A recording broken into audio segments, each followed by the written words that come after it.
Kali ini Anissa diterima kerja di salah satu restoran atas rekomendasi sahabatnya Cindy. Restoran itu adalah restoran milik paman Cindy, karena itu Cindy bisa dengan sangat mudah memasukkan Anissa ke restoran itu. Lagi pula tidak ada yang diragukan dari seorang Anissa tentang pekerjaan. Dia bisa di segala bidang walaupun masih berstatus siswa.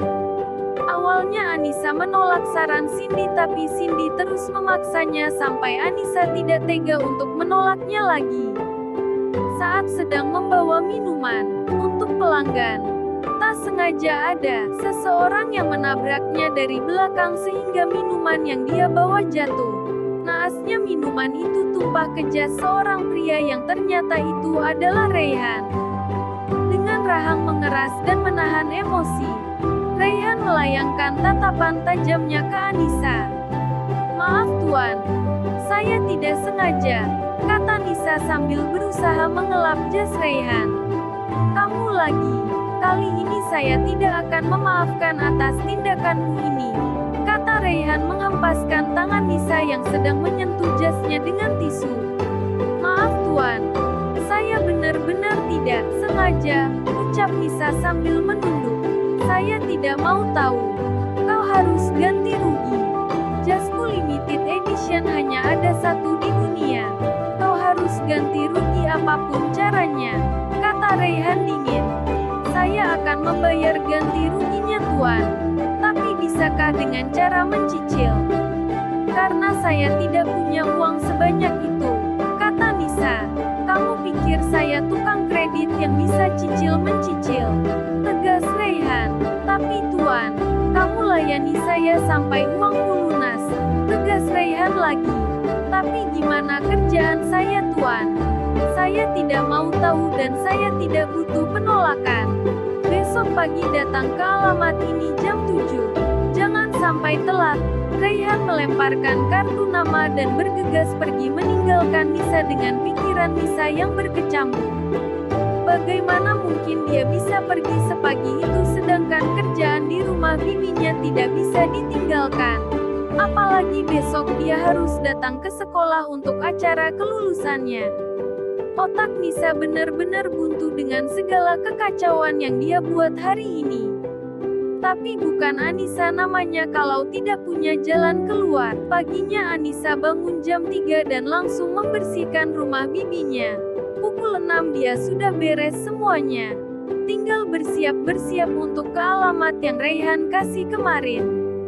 Beruntung hari ini bibi dan sepupunya sedang berlibur keluar kota, jadi Anissa tidak menghadapi masalah yang biasanya dia hadapi sebelum keluar rumah.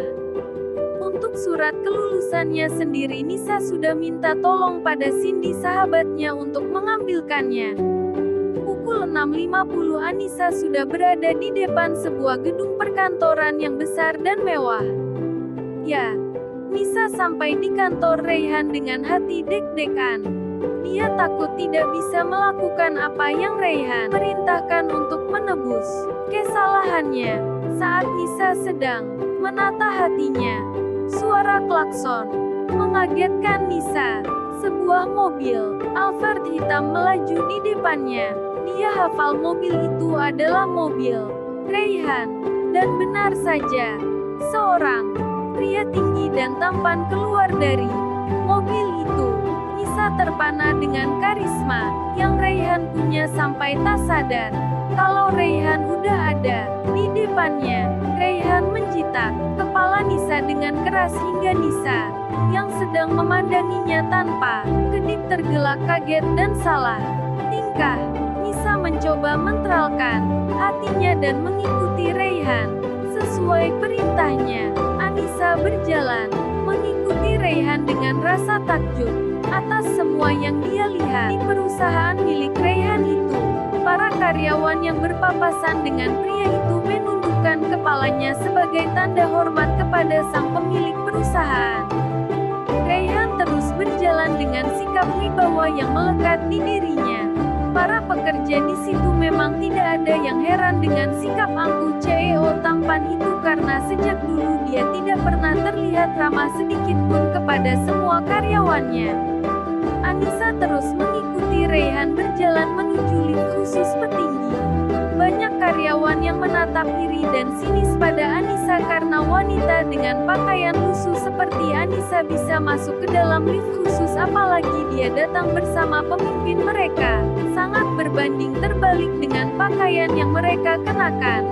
Anissa mendengar bisik-bisik itu tapi tidak berani menegurnya karena dia sendiri sadar siapa dia di sini. Anissa tetap mengikuti Raihan dengan tetap menundukkan kepalanya tanpa berani berbicara sepatah kata pun.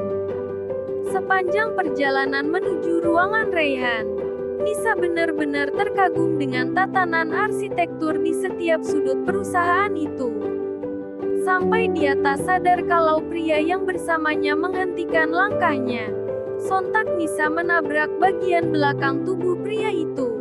Tanpa suara apapun, Raihan melihat Nisa dengan tatapan tajam. Sampai Nisa tertunduk, takut. Sesampainya di ruang kerjanya, Raihan duduk di kursi kebesarannya dan mengambil sebuah map lalu melemparnya ke meja. Ini surat perjanjian. Kamu baca dan kamu pahami. Nisa mengambil map itu dan membukanya. Mulai sekarang kamu kerja di sini sebagai pelayan saya. Hanya saya yang boleh memerintah kamu di sini, kata Raihan. Nisa membaca satu persatu surat perjanjian itu. Setelah semuanya dibaca, Nisa pun menyetujuinya. Menurutnya tidak ada poin yang memberatkan dia dalam pekerjaan ini. Lagi pula dia bekerja hanya untuk melunasi hutang. Kesalahannya aja, Randy yang sejak tadi berdiri di dekat pintu, sedikit terpana dengan kelakuan tuannya. Bagaimana tidak? Selama ini dia tidak pernah mengizinkan perempuan manapun ikut masuk ke dalam ruangannya kecuali adik dan mamanya. Bahkan mantannya dulu juga tidak pernah diajak masuk ke ruangan itu. Dan setiap hari yang membersihkan ruangannya pun office boy, tapi Nisa yang bukan siapa-siapa malah disuruh membersihkan dan merapikan ruangan itu. Ini adalah hal yang langka dalam kehidupan tuannya yang membuat Randy terpana. Ren, bawa perempuan ini ke pantry dan beritahu jalan yang harus dia kerjakan biar gak tersesat nantinya, perintah Raihan. Ingat, dia pelayan khususku, jangan sampai ada orang lain yang memerintah dia, lanjutnya. Baik tuan, jawab Randy. Randy membawa Anissa ke pantry dan menjelaskan jalan dan ruangan-ruangan yang dia lewati agar memudahkan dalam bekerja. Randy juga menjelaskan apa yang boleh dan tidak boleh dilakukan selama bekerja karena memang di perusahaan itu ada beberapa aturan mutlak yang harus dipatuhi. Sesampainya di pantry, Nisa diserahkan ke kepala pantry. Bu Ana, ini Anissa karyawan baru di sini. Tolong ajari dia cara menjadi OG ya, ujar Randy. Baik tuan, akan saya ajarkan sampai bisa tuan, jawab Bu Ana. Satu lagi, dia khusus untuk membereskan dan melayani Tuan Raihan.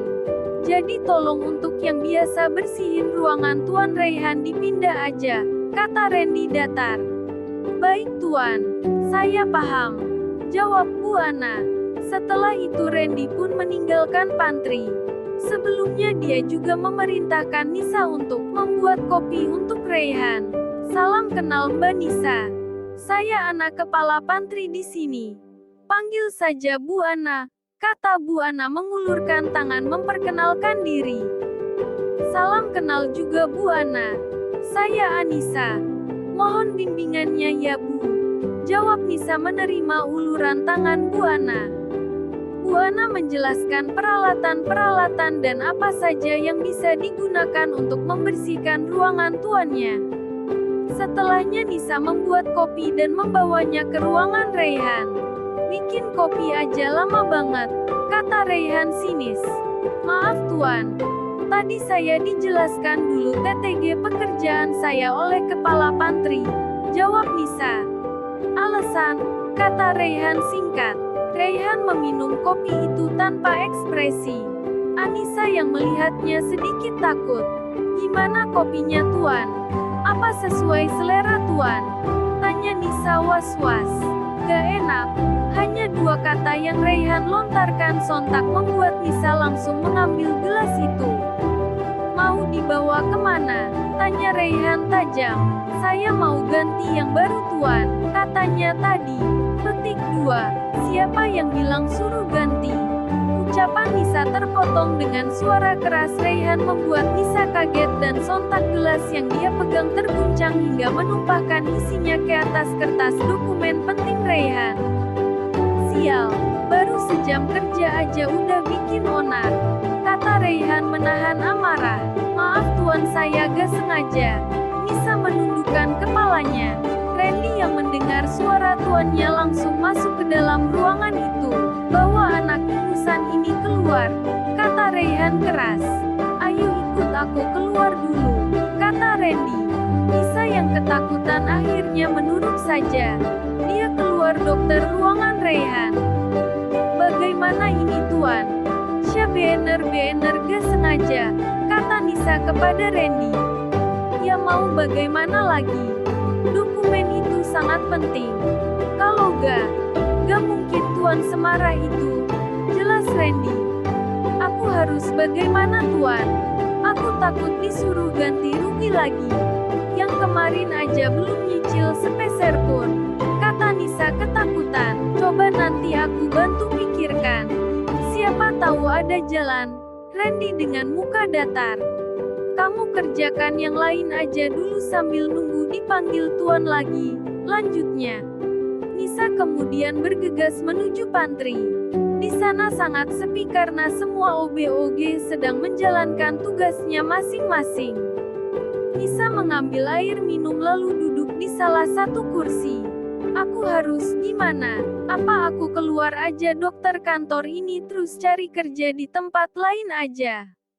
Tapi gimana dengan utangku? Kata hati Nisa. Kenapa sih nasibku sial terus? Disiksa di rumah, dibully, di sekolahan. Sekarang punya utang sama manusia kutub. Astagfirullahalazim, ya Tuhan, ampuni hamba yang selalu mengeluh. Nisa masih berbicara dalam hati.